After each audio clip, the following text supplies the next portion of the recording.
चलो ठीक है, पेपर में सेंड कर देता हूँ। ठीक है, मेरी वॉइस क्लियर है ना?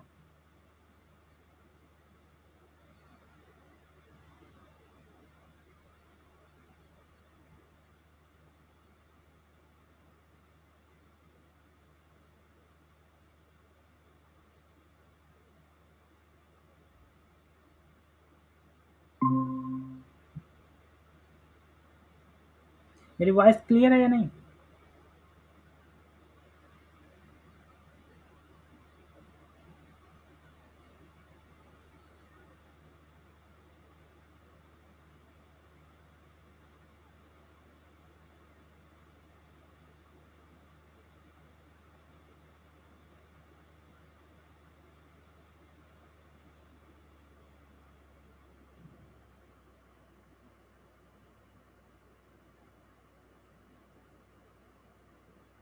क्वेश्चन पेपर तो होगा वैसे सबके पास, मैं सेंड कर रहा हूँ, जा रहा है ग्रुप में। ठीक है, आ जाएगा।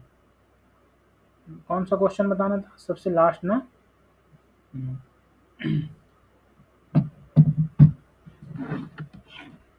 क्वेश्चन सबसे लास्ट है, मतलब पेज नंबर है तुम्हारा 47 पे। ठीक है,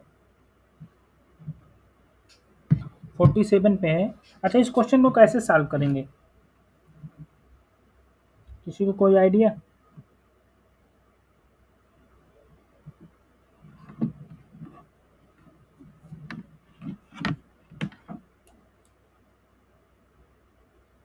बोलो, कोई किसी को आइडिया होगा? क्वेश्चन आईडी है, question ID is 567, page number 47। This is page number. Okay, मेरी वॉइस क्लियर है? स्क्रीन विजुअल है ना सबको?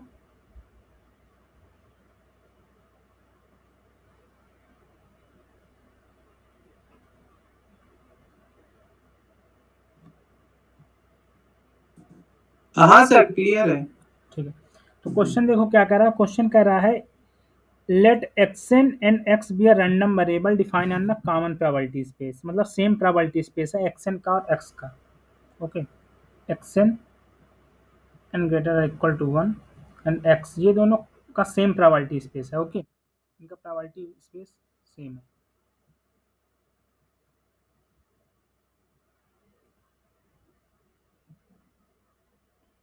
देन बोला है all having finite expectation, expectation भी सबका फाइनाइट है।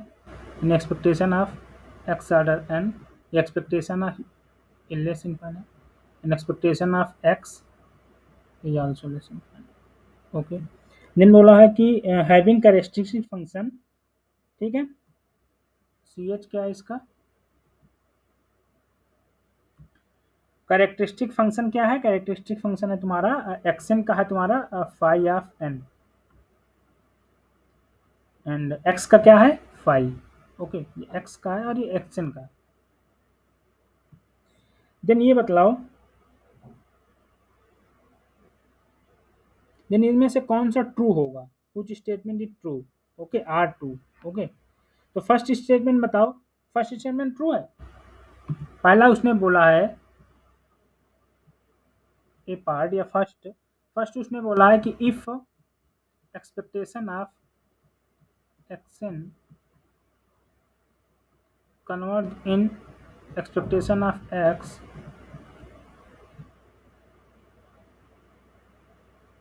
then there is at least one sample point। बोला there it exists at least one sample point, at least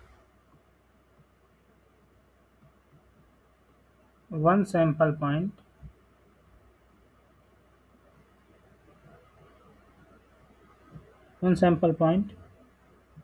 such that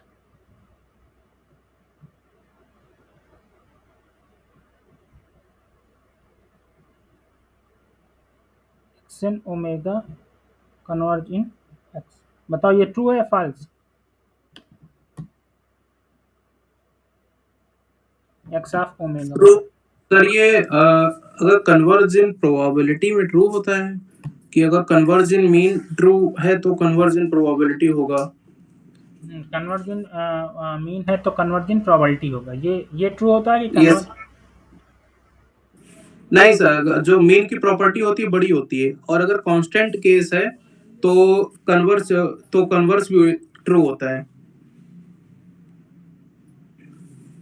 मतलब कन्वर्जन एलपी नॉर्म अगर होता है सो कन्वर्जन प्रोबेबिलिटी हो जाता है। एलपी नॉर्म से ही मीन आया है। एलपी नॉर्म का मतलब होता है expectation of X N minus x is norm और पी। ओके, अब ये नॉर्म एलपी नॉर्म को हम यूक्लिडियन नॉर्म जब कर देते हैं तो यूक्लिडियन नॉर्म नॉर्मल सा यूक्लिडियन नॉर्म में क्या होता है, अंडर रूट ये होता है ना, under root x square plus so on summation x i square. ठीक है, वो बाद में बताऊंगा मैं अभी। हाँ ठीक है, तो ये ट्रू है या नहीं, वो प्रोबेबिलिटी छोड़ो, ये ट्रू है या नहीं। देखो कल तुमने एक क्वेश्चन मैंने सेंड किया था कि अगर गॉस जैसे कोई एक्शन है, एक्शन के सारे मीन तो कन्वर्ज कर रहा है, मीन तो गॉसियन में कन्वर्ज कर रहा है। जैसे एक क्वेश्चन तुमने किया कि बट एक्शन तुम्हारा गॉसियन पे नहीं कन्वर्ज कर रहा था। वाईएन एक सीक्वेंस देखा था ना यस सर, देखा था। कि x1 plus so on action, इसका मीन और बाइडेंस दोनों तुम्हारा कन्वर्ज कर रहा था कहाँ पर मीन 0 पर कन्वर्ज कर रहा था, लेकिन एक्शन एक्स पर कन्वर्ज कर रहा था क्या? एक्स तुम्हारा नॉर्मल था और एक्सएन मान लीजिए वाईएन, तो वाईएन क्या नॉर्मल पे कन्वर्ज कर रहा था क्या? नहीं सर, बिकॉज इंडिपेंडेंट नहीं दिए होते उस टाइम पे। तो मेरे कहने का मतलब एक ऐसा एग्जांपल कंस्ट्रक्ट कर सकते हो तुम कि उसके मीन इक्वल कर दो, लेकिन वो रैंडम वेरिएबल में इक्वल, मतलब रैंडम वेरिएबल में कन्वर्ज नहीं करेगा। मतलब एक्सपेक्टेशन अगर कन्वर्ज कर गया, expectation of x n converge in expectation of x, then there is not necessary x n omega converge in x omega. मतलब एक्शन नहीं कन्वर्ज करेगा एक्स पर, ये कहना चाह रहा है। एक्शन तो नहीं कन्वर्ज करेगा। एक एग्जांपल तुमने बोला था कि एक ऐसा डिस्ट्रीब्यूशन है जिसके 5 मीन है जो कि गॉसियन के, और दोनों के 5 मीन इक्वल है। इक्वल थे कि नहीं? भाई यस सर। कल मैंने 3/1/2 ये भेजा था, तो एक्शन कन्वर्ज कर रहा है एक्सपेक्टेशन एक्स पर, एक्शन तो कन्वर्ज कर गया, बट गॉसियन तो वो था नहीं।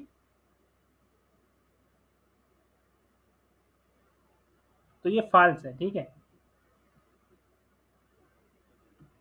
ये स्टेटमेंट फॉल्स है। अब बोल रहा है कि if x n omega converge in x of omega, second बोल रहा है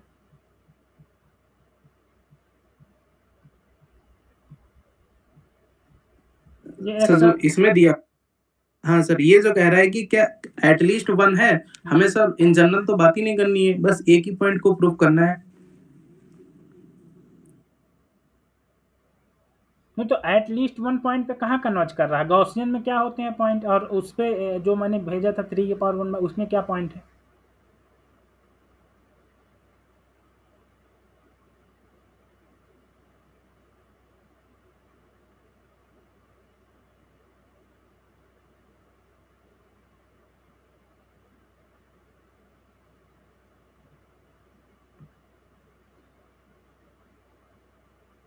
मतलब देखो, अब ये बताओ, एक्सन मान लो कि कोई कंटीन्यूअस रैंडम वेरिएबल और एक्स एक डीजनरेट रैंडम वेरिएबल आ गया, डीजनरेट रैंडम वेरिएबल आ गया, ठीक है।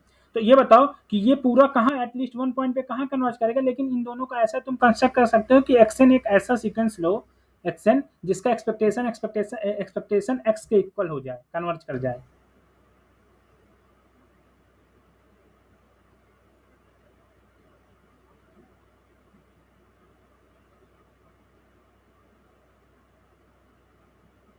बात समझ में आई? यस सर, समझ में तो आई। ओके, तो सेकेंड वाले में क्या है? सेकेंड वाला कह रहा है कि x n converge in x of omega, then expectation converge करेगा एवरी सैंपल पॉइंट पर। ये तो नेसेसरी नहीं है ये भी, क्योंकि बहुत सारे केस में एक्शन एक्स तो कन्वर्ज करता है एक्स पर एक्सपेक्टेशन नहीं कन्वर्ज करता।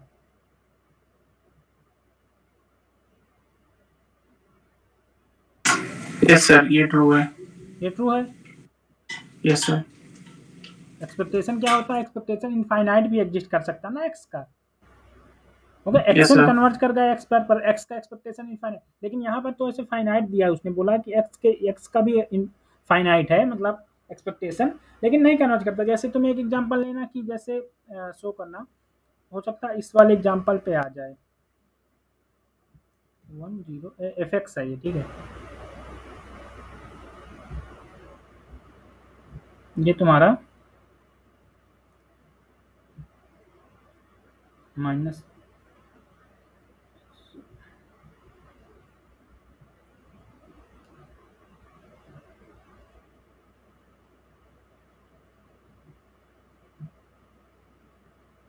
इस पे चेक करना, ये डिस्ट्रीब्यूशन पे ही नहीं कन्वर्ज कर रहा है।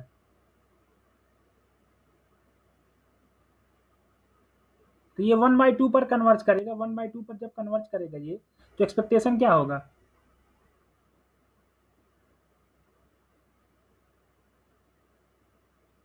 कहाँ एक्सपेक्टेशन कन्वर्ज करेगा भाई बताओ? नहीं करेगा ना, क्योंकि एक्शन का जो एक्सपेक्टेशन है वो तो 0 जाएगा, लेकिन जो एक्स का एक्सपेक्टेशन है वो 1/2 जाएगा, क्योंकि एक्स जो कन्वर्ज करेगा वो 1/2 पर कन्वर्ज करेगा ना। एक्शन जो कन्वर्ज करेगा वो 1/2 पर कन्वर्ज करेगा, ओके। एक्शन जो कन्वर्ज करेगा 1/2 पर कन्वर्ज कर जाएगा, ठीक है। एक्शन कन्वर्ज इन डिस्ट्रीब्यूशन तो कहाँ जाएगा?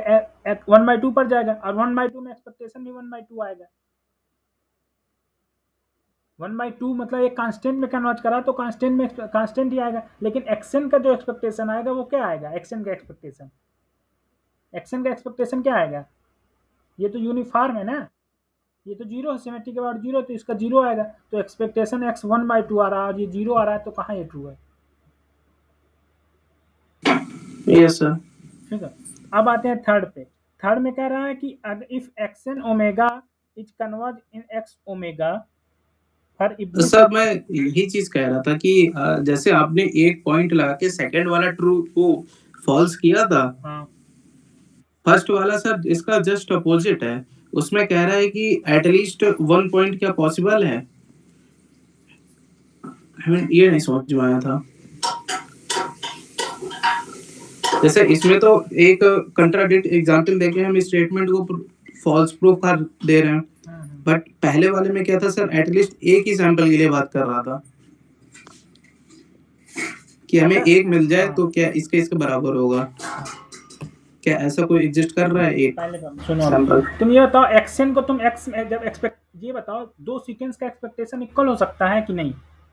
इक्वल हो सकता है, ये एग्जांपल तुमने देखा यस था। सर। लेकिन तुम मुझे बताओ यस सर। हाँ वाईएन जो है, वाईएन ठीक है, वाईएन जो है इसका मीन्स क्या है? ये इसका मीन्स क्या है? इसका मतलब है ना कि एक पॉइंट मतलब एक सैंपल पॉइंट का मतलब एक सैंपल वैल्यू उसकी इक्वल हो जाएगी, है ना। तो ये बताओ, अगर ये कोई कंटिन्यूअस, मैं कह रहा हूँ ये रैंडम वेरिएबल ले लो और ये डिस्क्रीट पे कन्वर्ज कर रहा है, तो कहाँ से सैंपल पॉइंट इक्वल होंगे एक भी?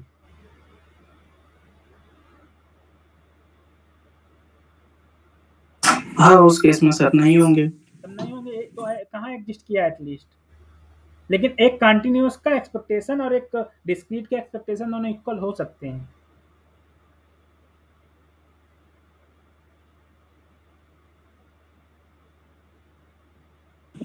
सर एक एग्जांपल ऐसा, मतलब अगर यूनिफॉर्म का केस ले लें हम यहाँ पे, हाँ ठीक है, तो यूनिफॉर्म के केस में जो एक्शन का जो होगा, एक्स एक्सपेक्टेशन ऑफ एक्स पे वो हो जाएगा कौन सा, क्या यूनिफॉर्म कन्वर्ज। कौन सा केस ले रहे हो तुम? Sir continuous. तो यूनिफॉर्म 0, 1। Yes sir. हाँ 1/2 पर कन्वर्ट कर देगा, ठीक है। Yes sir. यूनिफॉर्म, और यूनिफॉर्म का यहाँ देखो, हमेशा तुम यूनिफॉर्म 0, 1 नहीं ले सकते, सीक्वेंस ली जाती है कन्वर्ट में, कभी कांस्टेंट रैंडम वेरिएबल नहीं लिया जाता है भाई, सीक्वेंस ली जाती है हमेशा जहाँ एन एन हो। Okay okay. अब मैं तुमको बताऊं ये कहाँ मिलेगा, काउंटर एग्जाम्पल की बुक मैंने सेंड किया है ना, उस पर जाना, काउंटर एग्जाम्पल उसमें ढेर सारे दिए होंगे कैसे काउंटर एग्जाम्पल है, उस पर ये लिखा होगा है। मतलब एक मतलब तुमको ये डायरेक्ट हो सकता है ना लिखा हो, लेकिन तुम एग्जाम्पल अप्लाई करोगे तो ये कहीं किसी ना किसी एग्जाम्पल में लग जाएगा ये।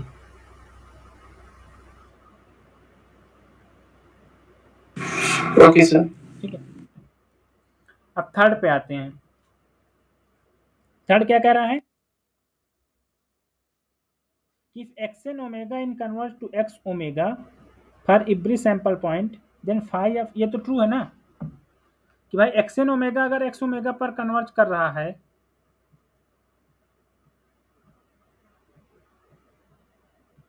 तो भाई उसका डिस्ट्रीब्यूशन भी तो इक्वल होगा, ये भी तो कन्वर्ज करेगा। क्यों? क्योंकि इसका डिस्ट्रीब्यूशन इसमें कन्वर्ज कर रहा है। डिस्ट्रीब्यूशन कन्वर्ज की डिफिनीशन क्या होती है? यही तो होता है डिस्ट्रीब्यूशन कन्वर्ज की। अब बोला इब्री सैंपल यस पॉइंट, सर। ये इब्री सैंपल पॉइंट पे है, ठीक है।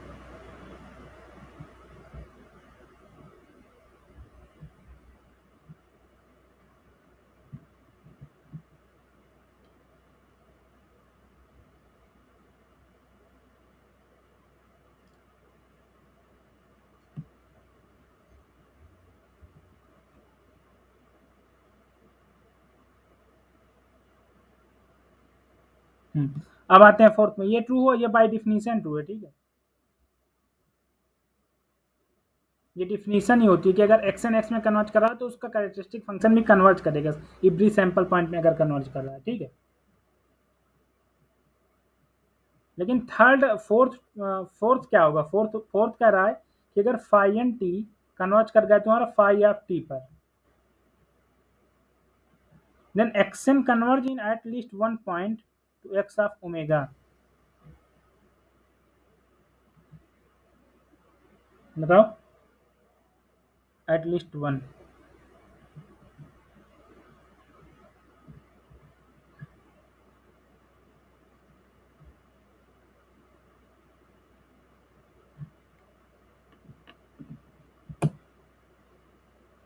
अब वही यूनिफॉर्म वाला तुम ले लो, उस पर चेक करो एक बार, फाई ऑफ टी जो टी आएगा वो क्या आएगा, और वो नहीं कन्वर्ज करेगा शायद। देखो एक बार ट्राई लेना, यही पीछे वाला एग्जांपल लेना, ये वाला एग्जांपल, ठीक है ना। ये वाला एग्जांपल पे देखना, ये फॉल्स आ जाएगा।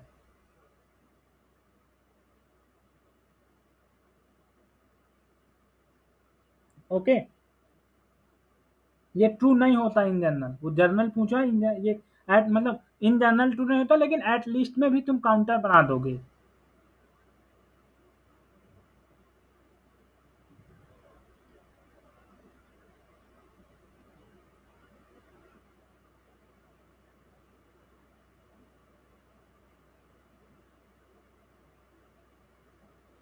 ठीक है, अब किसी को कुछ पूछना हो तो पूछे। एग्जाम मैं बाकी अगर मुझे मिलता है मतलब ये ऐसा सीक्वेंस देखो, ये मेनली ये थ्योरी का पार्ट है, कन्वर्जेंस इन सीक्वेंस, ये थ्योरी का पार्ट है।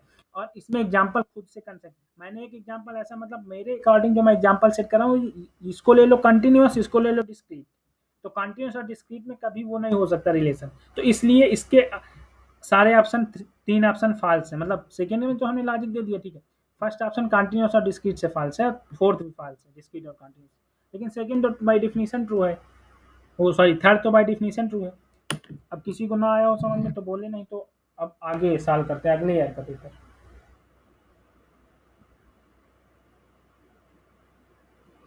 बाकी इसके जितने टॉपिक और अदर टॉपिक है तो वो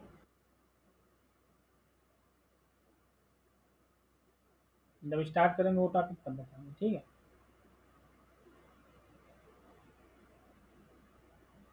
अब आते हैं नेक्स्ट पेपर में, ठीक है। मैंने पेपर सेंड किया, पेपर आ गया।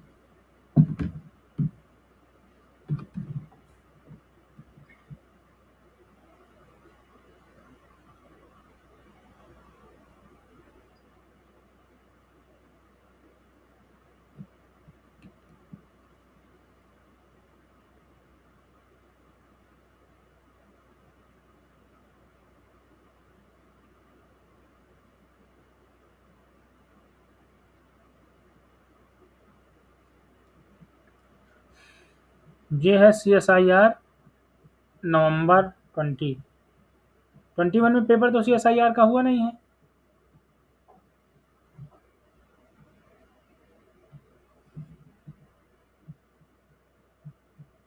ठीक है, नवंबर 20 को खोलो, पेज नंबर में बता रहा हूँ।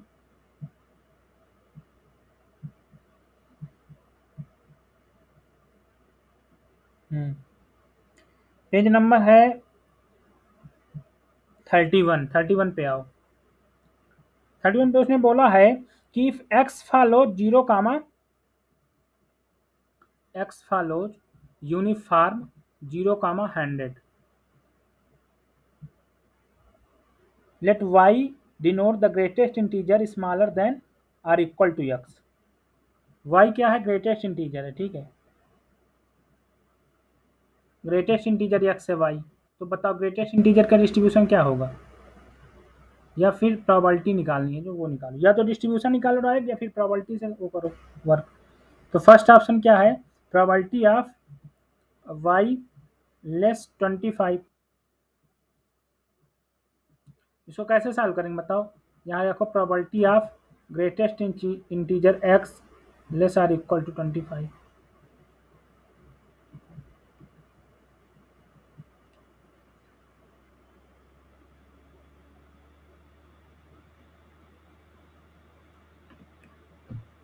तो बताओ अब इस पे कौन कौन सी वैल्यू आएंगी? x कहाँ से कहाँ लाई करेगा? ए से a+1 पे, मतलब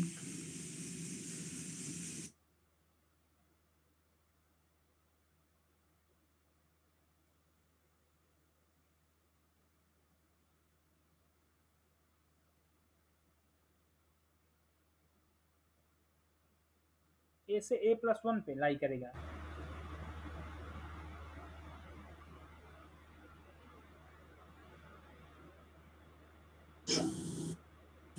हाँ सर, जब ग्रेटेस्ट इंटीजर इक्वल टू ए होता है तो जो उसका लिमिट होता है वो a से a+1 के बीच में लाई करता है।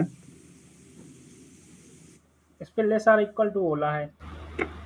Yes sir. यहाँ पर कहाँ से कहाँ लाई करेंगे बताओ? मतलब तुम्हारे कहने का मतलब 25 to 26। Okay, yes sir.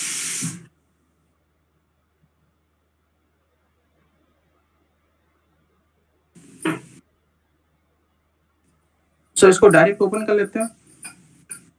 हाँ डायरेक्ट ओपन करो। 0 to 1, 1 to 2, 2 to ऐसे करके 25 तक, बट ये काफी लंबा पड़ जाएगा।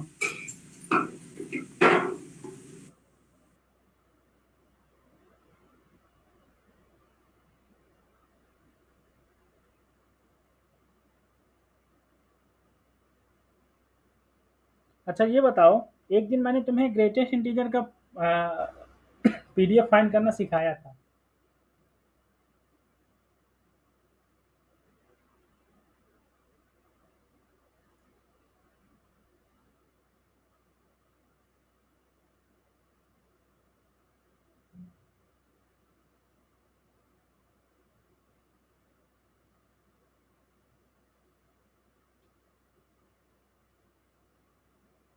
तो इसका सीडीएफ बताओ क्या आएगा? तो सॉरी, इसका पीडीएफ, पीएमएफ या पीडीएफ जो भी आए क्या आएगा?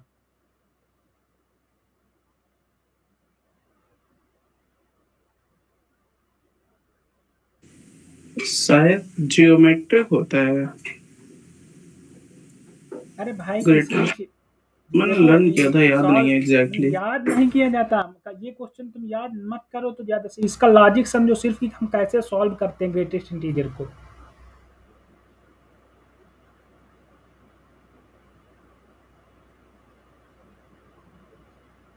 अच्छा ये बताओ, 25 को छोड़ो, 2 लिखो वहां 2, और फिर मुझे बताओ ए कहां से कहां लाई करेगा? 2 लिखो वहां पर। अगर 2 से लेस हो तो कहां लाई करेगा? 1 to 2, x क्लास बेट में 1 to 2। Less or equal to 2 है, एंड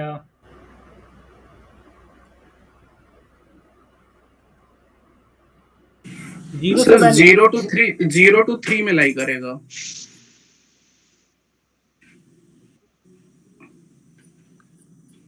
0 to 3 में लाई करेगा।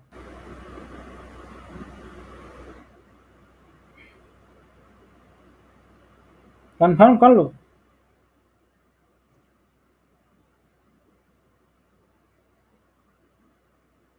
सर x ग्रेटेस्ट इंटीजर की वैल्यू 2 रखे तो तभी ना।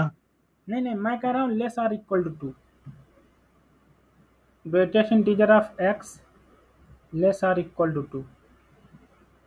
ये, और x की वैल्यू है, x की समझ रहे हो, x तुम्हारा 0 से 1 के बीच में है, 0 से 1 नहीं, सॉरी, वो मतलब हाँ इसको जाने लगा, 0 से स्टार्ट, ठीक है।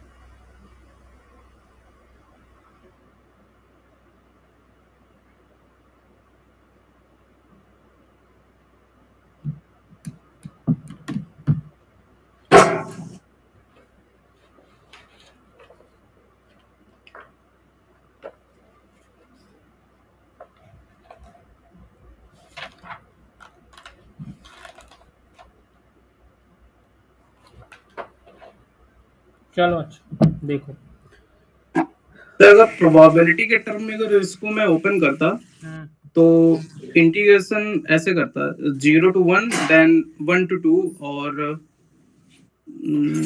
ये सर इतने रहता, 1 to 2।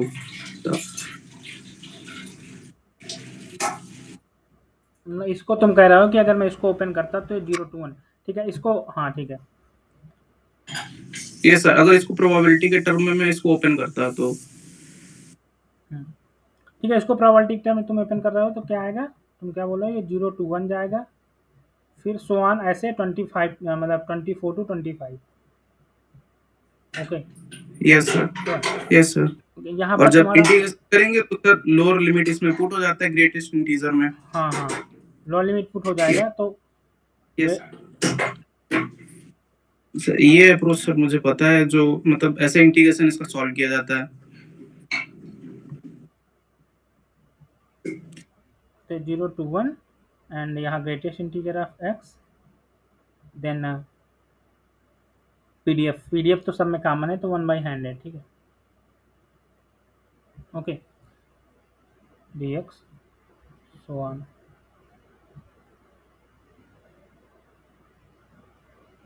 1 to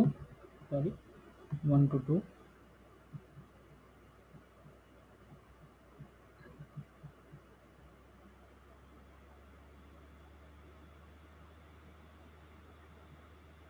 तो बताओ ये क्या प्रोबेबिलिटी आएगी इसकी, लास्ट वाला टर्म क्या होगा, लास्ट वाला टर्म क्या होगा, 25 to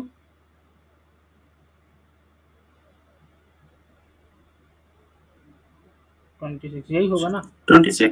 and greatest integer of x, yes sir.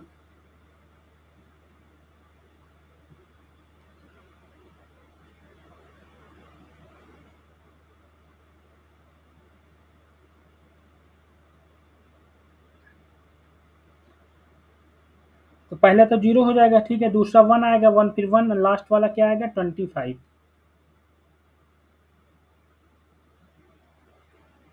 24, मतलब 1 से स्टार्ट होकर 25 तक जाएगा, तो ये प्रोबेबिलिटी तुम ये बताओ 1 से बिगर नहीं आ गई,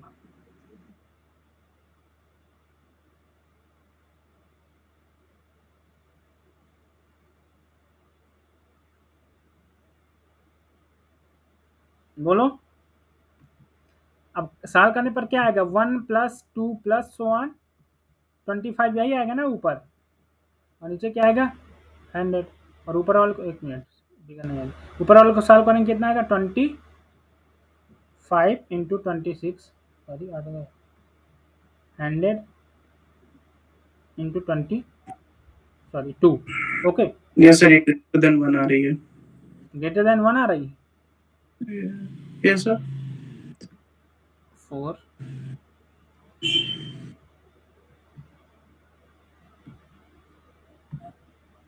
सर हाँ 1 + 2 + नहीं होगा, 1 1 + 1 + 1 होगा ना, क्योंकि 1 माइनस इसका इंटीग्रेशन क्या है, 1 - 0 प्लस 2 - 0 ऐसा आएगा ना सर। ठीक, 1 - 0 होगा, लेकिन ये ग्रेटेस्ट इंटीजर है, ये फंक्शन ग्रेटेस्ट इंटीजर है, यहाँ पर भी तो वैल्यू कह रहा रखिए,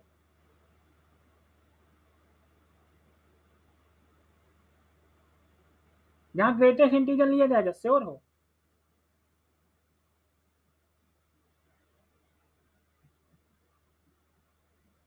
एक छोटा सा क्वेश्चन बताओ।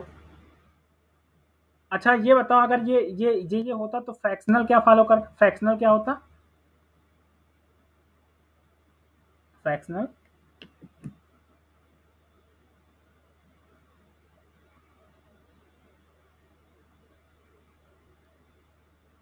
सर ये कुछ ग्रेटेस्ट इंटीजर जो x प्लस फ्रैक्शनल पार्ट होता है, जो greatest x minus greatest integer fractional part equal to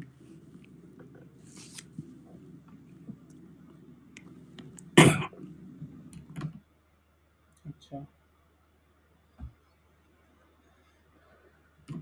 कुछ मैंने ऐसे बताया था ना कि अगर probability of greatest integer x equal to n निकालना है तो ये करो probability of n greater x greater n plus 1, ये बोला था ना मैंने उस दिन। Yes sir. अब तुम्हें x पर निकालना है सपोज करो ना, तो क्या करोगे x2 x प्लस 1, ओके, या n टू n प्लस 1 ही कर लो, n to n plus 1 and तो ये तो आ जाएगा n to n plus 1 n plus 1 1 by 100 d of x, so this is equal to 1 upon 100, okay 1 upon 100 आएगा। अब मुझे बताओ n की वैल्यू कहाँ क्या क्या पॉसिबल होंगी, ये बताओ n की वैल्यू क्या क्या पॉसिबल होंगी।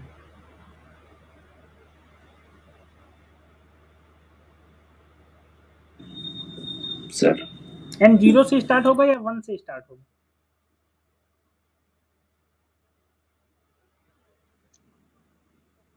0 से।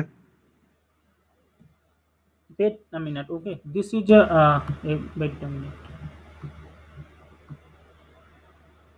this is closed uniform, okay,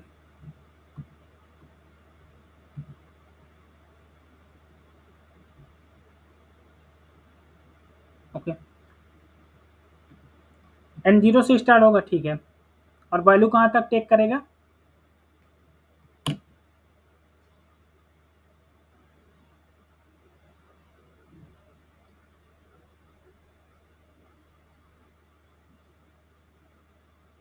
बोलो लास्ट वैल्यू क्या होगी इसकी n की?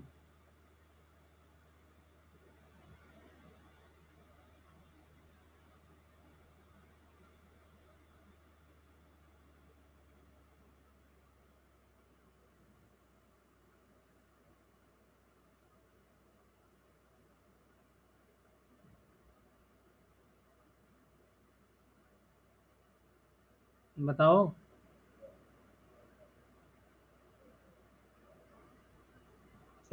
हमें तो probability greatest integer less than 25 दिया है, तो 25 और ये n-1 तक होगी लास्ट n-1 तक होगी। अब एग्जैक्ट 99 होगा। मैं इन जनरल बता रहा हूँ, प्रोबेबिलिटी भी मैं निकाल दूंगा। Yes sir. तो ये फॉलो करता है, अब ये आया क्या है 1/100 एंड 0 से 99, तो ये फॉलो करता है डिस्क्रीट यूनिफॉर्म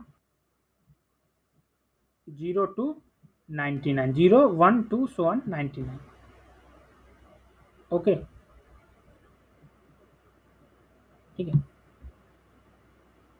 अब एंड ISI ने क्वेश्चन पूछा था अपने सब्जेक्टिव अप्रोच पे, लेकिन उसका question signum function greatest integer दोनों पे था, शायद एक बार उसने पूछा, ये मैं श्योर हूँ, एक बार उसने पूछा अपने सब्जेक्टिव में, लेकिन उसने क्वेश्चन थोड़ा टफ कर डाला था। उसने सिग्नम और ग्रेटेस्ट इंटीजर की इंडिपेंडेंसी पूछ लिया था, एंड इंडिपेंडेंसी पे ही वो पूछा था क्वेश्चन, ठीक है। एंड फ्रैक्शनल पार्ट जो होता है वो फॉलो करता है यूनिफॉर्म 0 1 कॉन्टिन्यूअस,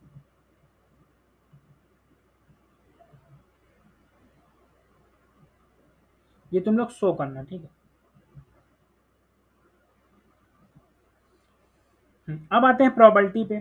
तो क्या बोल रहा था कोई, प्रोबेबिलिटी ऑफ y लेस 25, एक तुम प्रोबेबिलिटी डायरेक्ट निकाल लो, एक तो तुम डायरेक्ट निकाल लो। जब डायरेक्ट निकालोगे तो यहाँ पर क्या लिखोगे,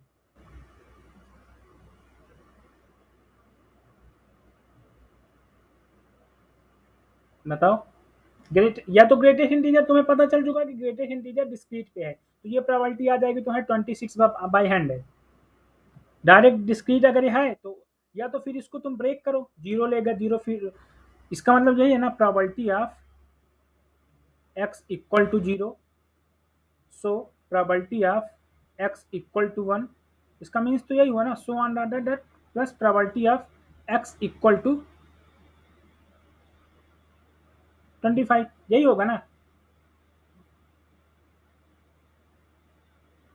सॉरी यस सर, वेट 24। नहीं x 0 पर नहीं टेक कर सकता ना, probability of 0 to bigger x to 1 plus probability of 1 to bigger x to 2 equal to, क्योंकि x तो तुम्हारा कंटिन्यूअस है ना, so probability of 25 to bigger, जो तुम जिसने ग्रेटेस्ट इंटीजर को बताया था वो अगर ये बताता ना तो ये चीज सही होती। अब इसको तुम अगर सॉल्व करोगे ना, तो इसको जब तुम सॉल्व करोगे तो ये आएगा, ये 1/100 होगा, ये भी 1/100, ये भी 1/100, और ऐसे 26 टर्म है, पहला 1/100 होगा प्लस सेकेंड 1/100 होगा, सो 0 से स्टार्ट है इवेंट और 25 तक जा रही है, तो कितने नंबर्स हुए, ये भी 1/100 हुआ, तो 26 ही तो हुआ। Yes sir. ओके, तो ये तुम्हारा दूसरा अप्रोच है। पहला अप्रोच क्या है कि अगर इसका डिस्ट्रीब्यूशन पता है कि डिस्क्रीट है तो ये तुम्हारा 25 तक है तो 26/100 हो जाएगा। भाई ये डिस्क्रीट है, डिस्क्रीट में क्या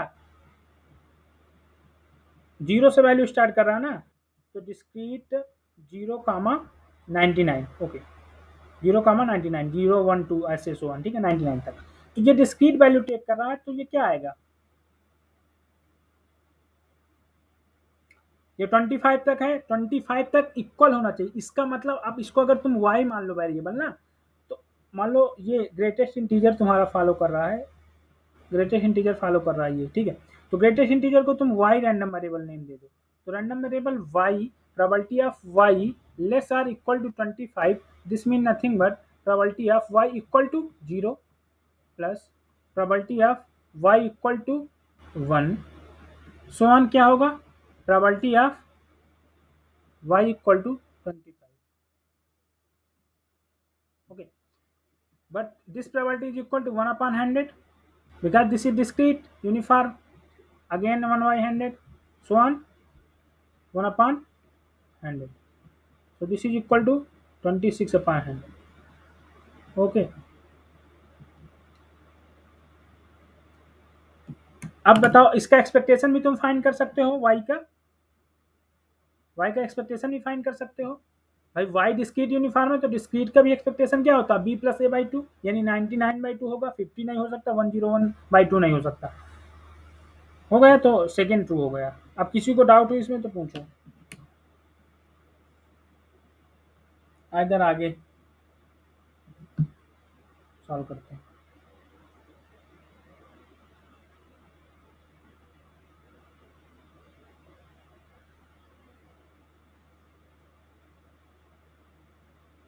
नेक्स्ट क्वेश्चन है 10 units are chosen by simple random sampling without replacement from the population of size 100, consider the sample variance is equal to this, then unbiased estimate of population variance. तो इसमें देखो कुछ नहीं करना है, ये मैं बताऊंगा जब सैम्पलिंग पढ़ाऊंगा, बस एक फार्मूला है कि जब हम विदाउट रिप्लेसमेंट लगाते हैं SRSW में, तो सैंपल वेरिएंस और पॉपुलेशन वेरिएंस में क्या रिलेशन होता है, होता है ना रिलेशन कि ये अनबायस्ड एस्टिमेटर होता है कि नहीं होता है।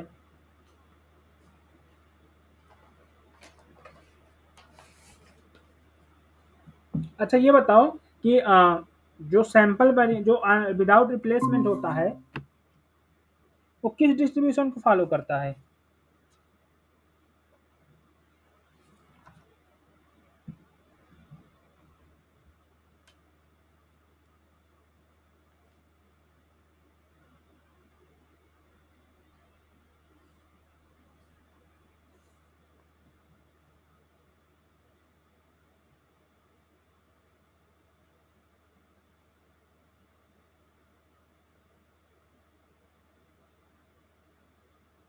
बताओ बोलो भाई कुछ तो बोलो।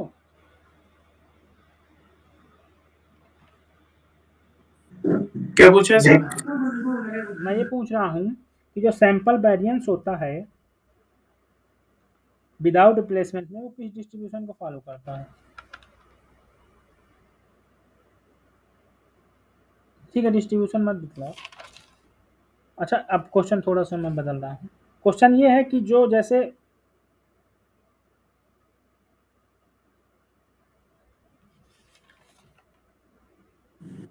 पॉपुलेशन प्रपोर्शन का अगर हम वो कर रहे हैं, पॉपुलेशन प्रपोर्शन का एस्टिमेट कर रहे हैं, तो वहाँ पर क्या होता है कि वहाँ पर अगर विदाउट रिप्लेसमेंट लगा रहे हैं हम SRSW, तो वो किस डिस्ट्रीब्यूशन को फॉलो करता है, ये बताओ।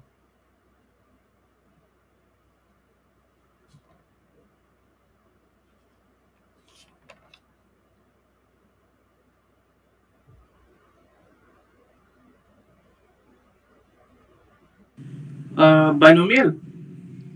विदाउट रिप्लेसमेंट हाइपरजेमेट्रिक होता है और विथ रिप्लेसमेंट हाइपर वो होता है, बाइनोमियल होता है।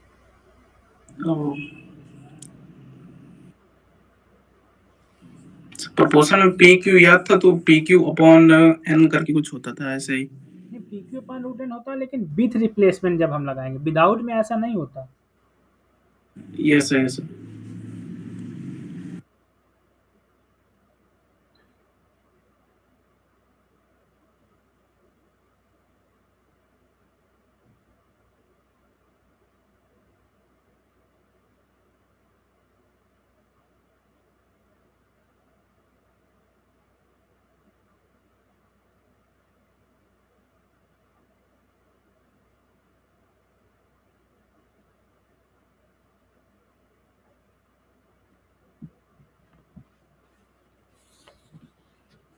ओके, इस क्वेश्चन को अभी लीव करते हैं। करना हो जिसको तो ये फार्मूला लगा देगा, ठीक है। अभी मैं बता नहीं रहा हूँ क्योंकि बाद में बताऊंगा। ये जो होता है, ये होता है तुम्हारा variance of y n SRSWR में, ठीक है। और जो एस इसको, अब देखो ये वेरिएंस ऑफ वाई एन निकल ही आया। अब तुमको वेरिएंस ऑफ वाई एन क्या होता है,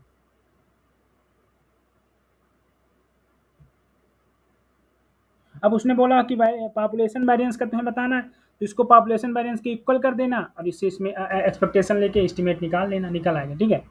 जिसको सॉल्व करना है वो यूज कर लेगा। लेकिन अभी इसको लीव करो क्योंकि अभी तो लोग। अब आओ पेज नंबर 33 पर, ठीक है। सैम्पलिंग के क्वेश्चन है, 2 4 5 10 क्वेश्चन है, तो एक साथ करा देंगे कुछ। अब उसमें थ्योरी भी डिस्कस कर देंगे ना, तो एक साथ जब डिस्कस हो जाएगी थ्योरी, क्योंकि उसमें फार्मूले ही लिखाना, सैम्पलिंग में सिर्फ फार्मूले, जब फार्मूले लिखाऊंगा तो ज़्यादा क्लियर हो जाएगा, ठीक है। अब आते हैं क्वेश्चन आईडी है तुम्हारा पेज नंबर 33 पर। क्वेश्चन आईडी है तुम्हारी 5, लास्ट में 3 डिजिट लिख रहा हूँ, 544, ठीक है। एंड क्वेश्चन है, पेज नंबर है 37। एंड क्वेश्चन है तुम्हारा f of x given theta, मतलब f of x comma theta भाई, ठीक है। पीडीएफ दिया है, पीडीएफ क्या है, ये कौन किसका डिस्ट्रीब्यूशन, कौन सा डिस्ट्रीब्यूशन है ये बताओ।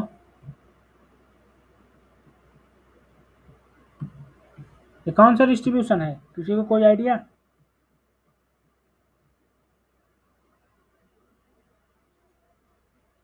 किसी को कोई आइडिया नहीं है। ये लॉजिस्टिक।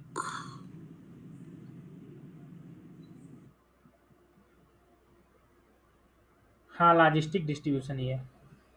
इतना सोच क्यों रहे हो तब। सर थोड़ा डाउट था, बट उसका जो फॉर्म था कुछ एक्सपेक्टेशन, एग्जैक्ट फॉर्म तो नहीं याद है, बट लिखा कुछ ऐसे ही जाता है, तभी थोड़ा था। देखो लॉजिस्टिक में 2 हो सकते हैं, या तो यहाँ ही माइनस हो जाए, यहाँ भी माइनस हो जाए, कोई प्रॉब्लम नहीं होती, ठीक है। यस। तो अब आते हैं पीडीएफ लिखकर। टेस्टिंग क्या दी है,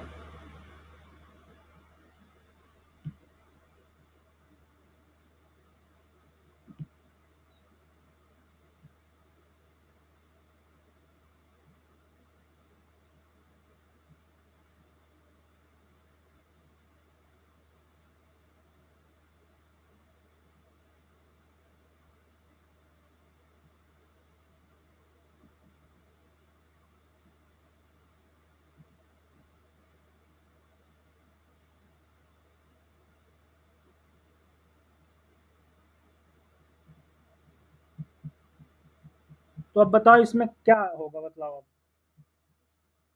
जो कैसे सॉल्व करेंगे, बताओ कोई।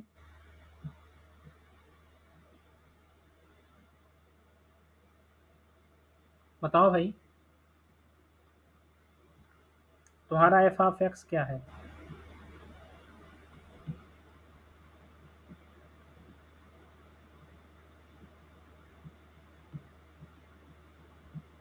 इसके लिए क्रिटिकल रीजन क्या होगा बताओ? इसमें अल्टरनेट किस टाइप का है?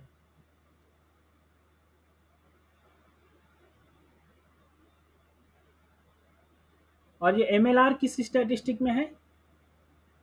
कितने रैंडम सैंपल हैं?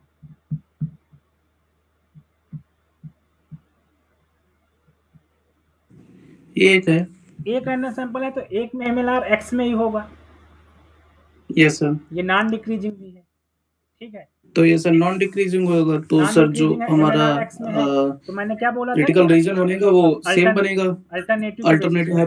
तो क्रिटिकल रीजन क्या आ गया? एक्स ग्रेटर के, ये क्रिटिकल रीजन हो गया। अब जब ये क्रिटिकल रीजन यस हो सर। गया तो अल्फा क्या होता है? अल्फा जो होती है इसकी प्रोबेबिलिटी होती है, probability of theta naught x greater की, ये अल्फा होता है। बस इस क्वेश्चन में क्या करना है बताओ। अब तुमको अगर थ्योरम आ रही है तो क्वेश्चन सॉल्व हो जाएगा, नहीं आ रही तो पहले इसका क्रिटिकल रीजन फाइंड करो। अब ये जो है सर अगर ये इन वो होता नॉन इंक्रीजिंग तब जो मेरा जो क्रिटिकल रीजन होता वो लेस देन हो जाता ना। हाँ क्रिटिकल रीजन लेस देन, तब हम अल्टरनेटिव का जस्ट अपोजिट हो जाता है। अल्टरनेटिव का जस्ट अपोजिट वही होता है, नल होता है, ठीक है। नल के बेसिस पे डिफाइन करेंगे। अच्छा नल के बेसिस पे। हाँ ओके ओके ठीक है। इसमें किसी को अगर डाउट हो तो पूछो।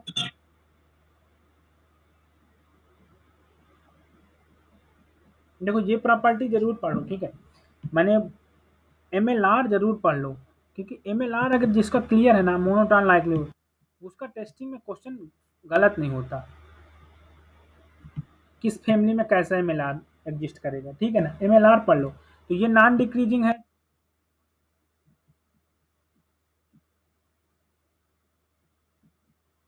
Non decreasing MLR in x, in t of x क्या है? T of x equal to x है, और इसका अल्टरनेटिव क्या था? Theta greater theta naught. तो अल्टरनेटिव ये है, तो इस बेसिस पे ही इसका क्रिटिकल रीजन डिफाइन हो जाएगा, एक्स ग्रेटर। ओके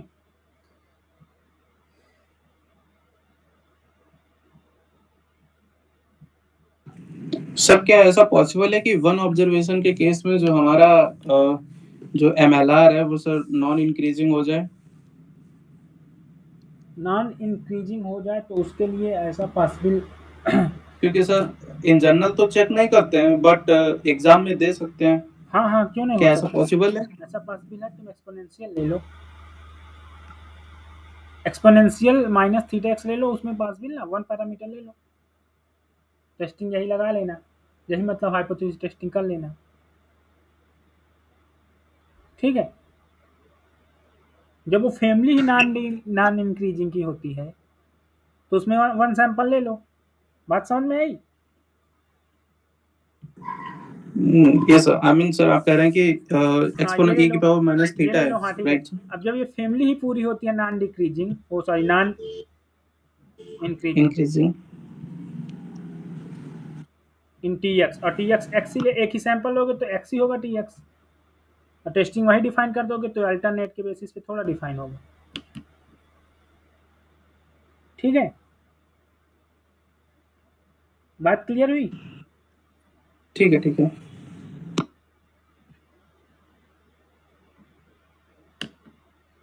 जिसको ना समझ में आ रहा हो तो बता दे, ठीक है। थोड़ा सा प्योर स्टैट्स चल रहा है, मान रहा हूँ जो मैथ से हैं उनको नहीं समझ में आ रहा होगा, लेकिन जिसको नहीं समझ में आ रहा है वो एक बार बता दे, चीज़ें क्लियर ना हो रही हो अगर उसे, ठीक है।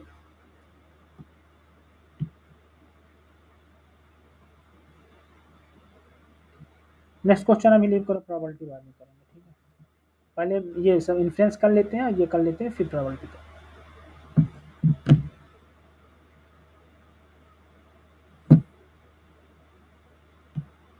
इसके जस्ट नीचे वाला क्वेश्चन प्रोबेबिलिटी वाला छोड़ देना, एमसीक्यू वाला जो क्वेश्चन है उसको छोड़ के 38 क्वेश्चन पे आ जाओ, क्वेश्चन नंबर 38 पे आ जाओ, ठीक है। और पेज नंबर भी तुम्हारा 34 है। अच्छा अब ये क्वेश्चन सॉल्व करो। इस क्वेश्चन में बोला है उसने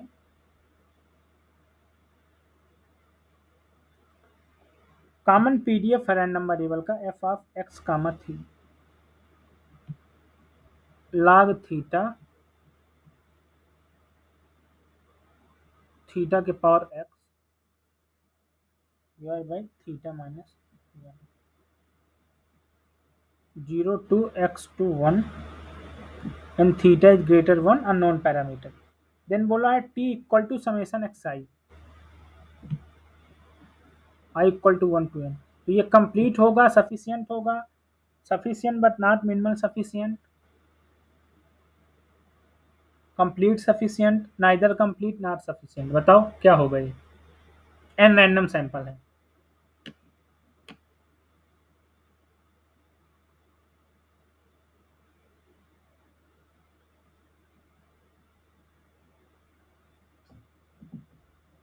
सफिशियंट तो होगा, ये तो तुम्हें समझ में आ ही गया होगा.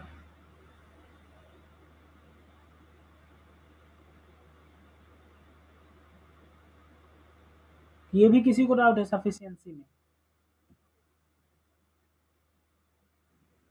सर सफिशिएंट भी होगा और कंप्लीट भी होगा. कंप्लीट कैसे होगा?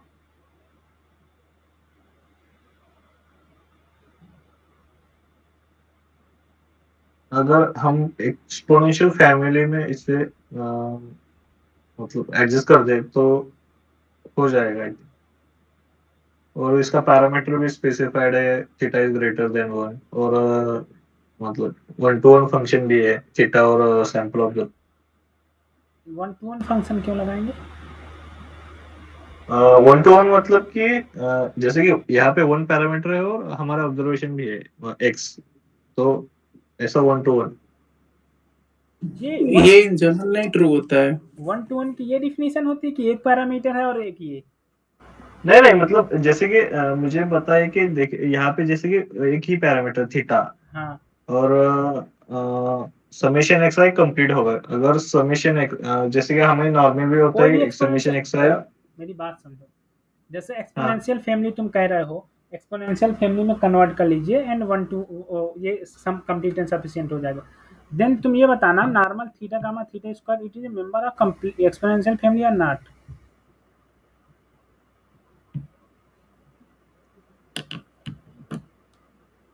नहीं इसमें से कंप्लीट नहीं होगा, सफिशिएंट होगा लेकिन कंप्लीट नहीं होगा.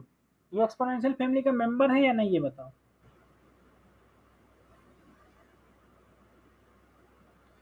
पीडीएफ लिख लो, पीडीएफ लिख दे रहे हैं. पीडीएफ में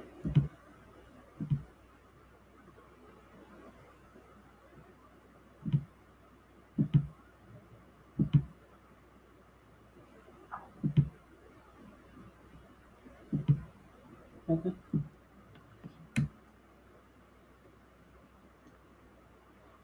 जब एक्सपोनेंशियल फैमिली लगा रहा हो देन दिस ये क्यों नहीं है?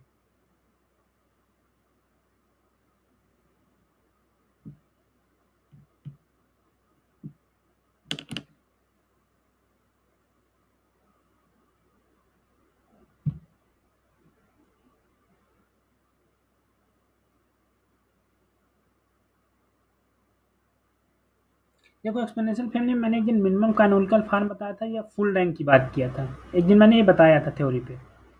तो अगर हम अपने एक्सपोनेंशियल फैमिली को फुल रैंक में कन्वर्ट कर रहे हैं तो वहां पर कंप्लीट और सफिशिएंट हो जाएगी स्टैटिस्टिक. लेकिन अगर minimum canonical form full rank में नहीं कन्वर्ट हो रहा है तो वहां complete and sufficient, complete statistic sufficient हो सकती है लेकिन कंप्लीट नहीं हो सकती.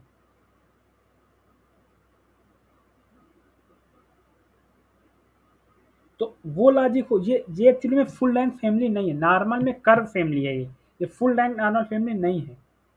सो फुल रैंक ना होने की वजह से ये क्या होता है कि ये पीडीएफ तुम्हारा कंप्लीट नहीं होता है. इसमें जो भी स्टैटिस्टिक्स आती है समेशन एक्सरसाइज स्क्वायर आता है और इसमें लेकिन ये तुम्हारा ये जो पीडीएफ है ये तुम्हारा फुल रैंक होगा, श्योरली फुल रैंक होगा, कोई कर्व वाला नहीं बनेगा एक्सपोनेंशियल.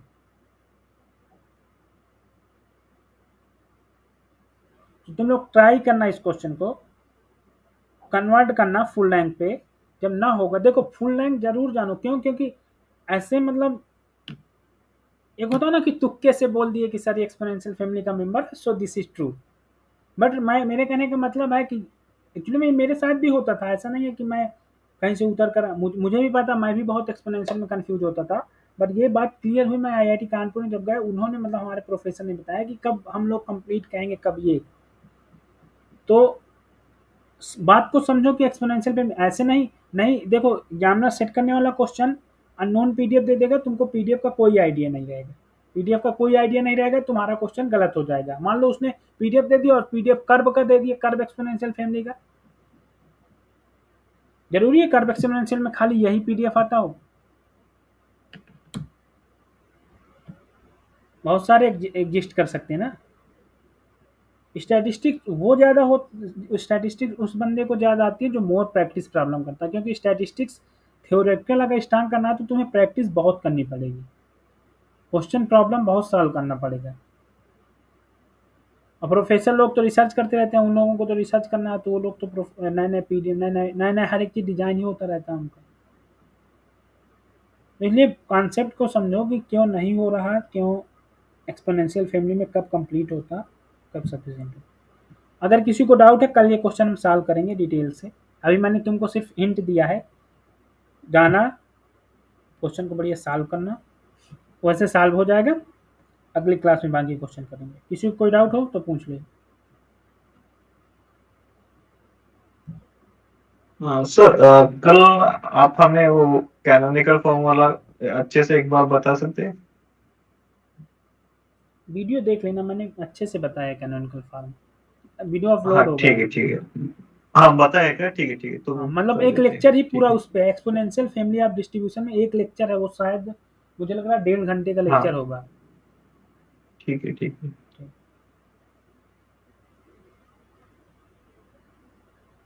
चलो यहीं पर एंड करते हैं क्लास को। Okay, thanks for.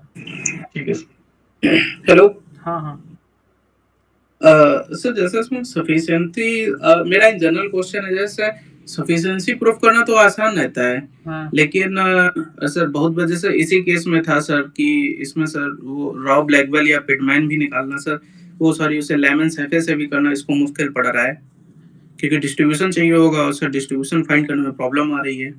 तो ऐसे केस में सर इन जनरल क्या वही कैनोनिकल फॉर्म से यूज करना पड़ेगा क्या? इफ एंड ओनली इफ है कैनोनिकल वाली जो आपने बताई है। मतलब तुम्हारे कहने का मतलब है कि कंप्लीटनेस शो करना टफ है।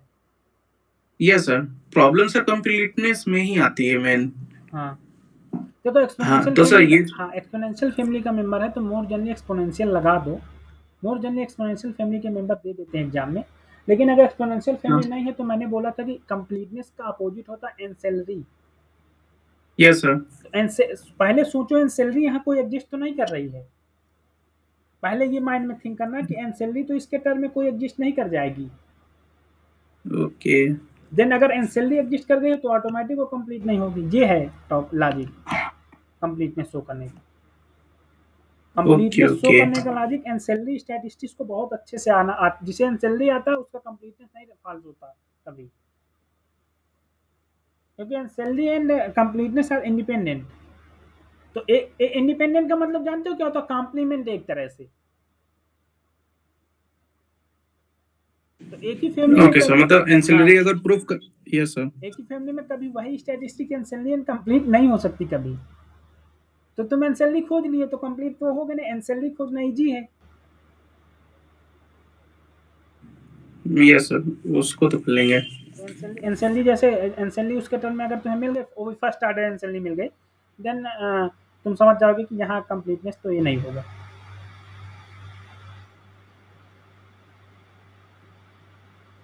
सर यार, इसका मतलब एक तो एंसिलरी होगा, नहीं तो कंप्लीट होगा। एक ही मतलब आंसर ही नहीं है तो कंप्लीट हो, स्टैटिस्टिक्स एंसिलरी कंप्लीट नहीं हो सकती। मतलब दोनों एक साथ नहीं हो सकते। हाँ, एक ही स्टैटिस्टिक्स मतलब समेशन एक्सआई नॉट कम, या तो वो कंप्लीट होगा या एंसिलरी होगा। हाँ ठीक है। यस सर, ये बासु थ्योरम प्रूफ करती है ना, राइट? हाँ बासु थ्योरम। एक्चुअली जो बासुस थ्योरम बनी है वो कंप्लीटनेस एंड एंसेलरी का इंडिपेंडेंस ही जो है ये मतलब एक्चुअली में जब कंप्लीटनेस शो की जा रही थी तो तब उसका काउंटर पार्ट जो निकला वो एंसेलरी निकली, क्योंकि कंप्लीटनेस शो करना एक टफ टास्क है अपने आप में, मतलब कंप्लीटनेस किसी फैमिली को शो करना टफ है, तो उसके लिए एंसेलरी चीज डिफाइन किया गया था। ओके ओके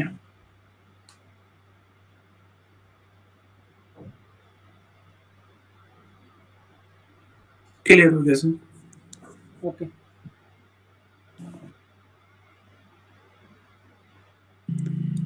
हाँ सर, ये हेलो।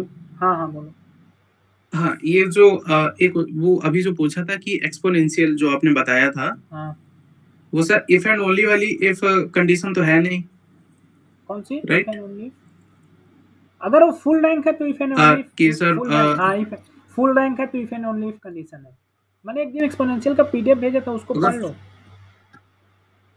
हाँ सर, अब वो मैंने पढ़ा था और हाँ सर अभी कर भी रहा हूँ, थोड़ा बचा हुआ है। हाँ, तो एक्सपोनेंशियल फैमिली उसमें तो लिखा होगा, वही,